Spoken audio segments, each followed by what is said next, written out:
po ang buhos ng mga motorista pabalik ng Metro Manila matapos ng Semana Santa.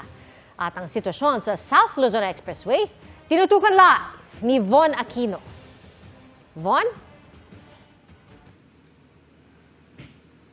Pia, nagsimula ng dumagsa rito sa South Luzon Expressway o SLEX yung mga motoristang pauwi na ng Metro Manila ngayong linggo ng pagkabuhay.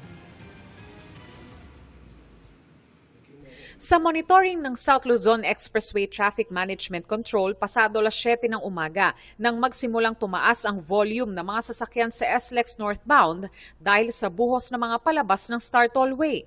Mag-alas 3 ng hapon may bottleneck sa SLEX northbound sa bahagi ng Santo Tomas dahil sa merging traffic ng mga galing Star Tollway at entry ng Santo Tomas Town proper.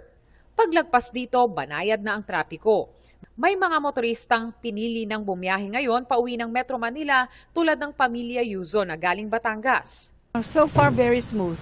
Tsaka ganda ng ride. Sasalubong naman sa mga mag-uuwian ang nakaambang taas presyo sa petrolyo sa darating na Martes.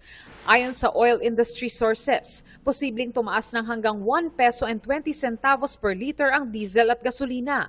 Kaya ang ilang motorista magpapa-full tank na bago sumipa ang presyo. Malaking po yun, pahirap po yun sa mga motorista ang kagaya namin. It affects the the budget of going out of town kasi medyo mahal eh.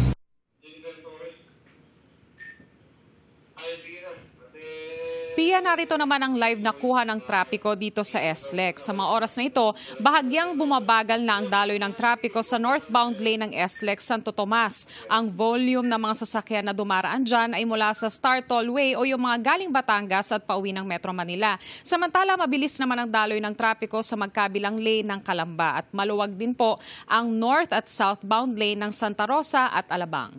At yan ang latest mula rito sa SLEX Traffic Monitoring Center. Balik sa Pia.